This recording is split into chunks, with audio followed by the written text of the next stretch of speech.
Hello my dear students, আজকে চলে এসেছি ক্লাস 12 এর বায়োলজির প্রথম চ্যাপ্টার জীবের জননী। এই চ্যাপ্টার থেকে আমরা কিছু কোয়েশ্চেন আজকে প্র্যাকটিস করব এবং তারপর আমরা পরের দিন দ্বিতীয় চ্যাপ্টারে চলে যাব। আজকের চ্যাপ্টারটি শুরু হচ্ছে জীবের জন্ম।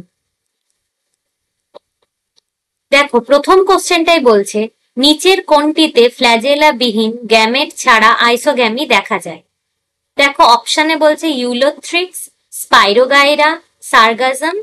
ঘ নাম্বার অপশন বলছে একটোকার্পাস। তাহলে ফ্ল্যাজেলা বিহীন গ্যামেট ছাড়া আইসোগ্যামি দেখা যায় কোনটিতে? আমরা সবাই জানি উত্তরটা হয়ে যাবে স্পাইরোগাইরা। দ্বিতীয় কোশ্চেনটা দেখো, যে পদ্ধতিতে সোমাক্লোন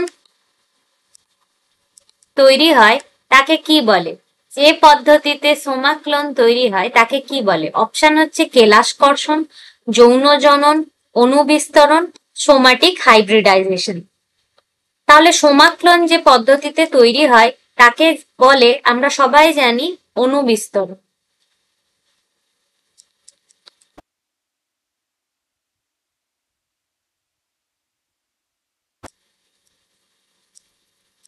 পরের কোশ্চেনটা দেখো, নিচের কোন জোড়াটিতে বহির্নিষেক ঘটে?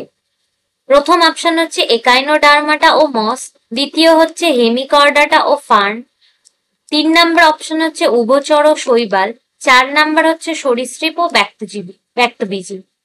এইখানে বহির্নিষেক হয়, বহির্নিষেক যে নিচের জোটটিতে সম্পন্ন হয় সেটা হচ্ছে উভচর ও শৈবাল।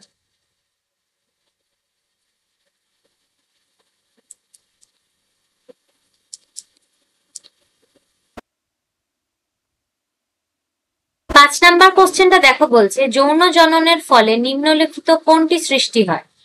বীজের দীর্ঘজীবিতা, নতুন জিনগত সমাবেশে উদ্ভূত প্রকরণ, দীর্ঘ সুপ্তাবস্থা।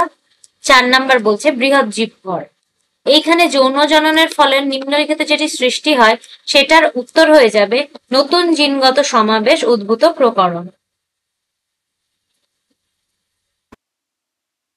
ঠিক আছে, পরের কোশ্চেনটা দেখো কি বলছে, নিম্নলিখিতর মধ্যে কোন বাক্যটি ভুল? আইসোগ্যামেট গুলির আকার, আকৃতি ও শারীরবৃত্তীয় কার্যকলাপ এক প্রকারের হয়। পরের অপশন বলছে অ্যানাইসোগ্যামেট গুলির আকার, আকৃতি অথবা শারীরবৃত্তীয় কার্যকলাপ আলাদা হয়। তারপর একটা বলছে উমাইসেটিসের স্ত্রী জনন কোষ ক্ষুদ্র ও চলনশীল এবং পুংজনন কোষ বৃহদাকার ও নিশ্চল হয়।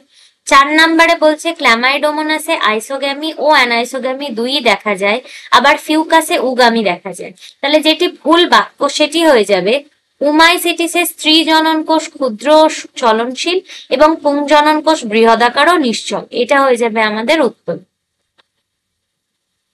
6 নাম্বারটা হয়ে গেল। 7 বলছে দেখো, নিম্নলিখিত কোন জোটটির সম্পর্ক সঠিক? আদা সাকার, পেঁয়াজ bulb, Chlamydomonas conidia, east zoospore. তাহলে সঠিক জোট যেটা সেটা আমরা বেছে নেব, সেটা হচ্ছে পেঁয়াজ এবং বাল্ব, এটা হচ্ছে সঠিক জোট। পরের কোশ্চেনের বলছে দেখো, হাইড্রার অযৌন জননাঙ্গ হলো কোনটি? গেমা, কোরক, কনিডিয়া এবং কোনটিই নয়। তাহলে হাইড্রার অযৌন জনন কোনটি? হাইড্রার অযৌন জননাঙ্গ হলো কোরক। তারপর একটা বলছে পিস্টিয়ার অঙ্গজ জনন ঘটে কিসের দ্বারা? ঊর্ধ্বধাবক দ্বারা, খর্বধাবক দ্বারা, বক্রধাবক দ্বারা, ধাবক দ্বারা। তাহলে আমরা জানি যে পিস্টিয়ার অঙ্গজ জনন ঘটে যেটির দ্বারা সেটি হচ্ছে বক্রধাবক। তাহলে উত্তর হয়ে যাবে বক্রধাবক। শেষ কোশ্চেন আজকে দেখো, বলছে পুদিনা নামক উদ্ভিদে অঙ্গজ জননের মাধ্যম হলো রানার, সাকার, অফসেট না রাইজোম। তাহলে পুদিনা নামক উদ্ভিদে অঙ্গজ জনন যার মাধ্যমে ঘটে সেটি কি? সেটি হলো অফসেট। তাহলে উত্তর হয়ে যাবে অফসেট। আজকে আমরা জীবের জনন চ্যাপ্টারটা থেকে কিছু কোয়েশ্চেন আলোচনা করলাম। মোটামুটি 10টা কোয়েশ্চেন আমরা আজকে রিভাইজ করলাম। পরের দিন আমরা এই চ্যাপ্টার থেকে আর কিছু রিভাইজ করব এবং তারপরে আমরা সেকেন্ড চ্যাপ্টারে চলে যাব। তোমরা খুব ভালোভাবে পড়াশোনা করো, এই চ্যাপ্টারটা রিভাইজ করো। আমরা এই সিরিজটা কমপ্লিট করব, পুরো ক্লাস 12 এর সমস্ত চ্যাপ্টারকে কভার করে আমরা সমস্ত কিছু রিভাইজ করব। দেখা হচ্ছে কাল। নমস্কার।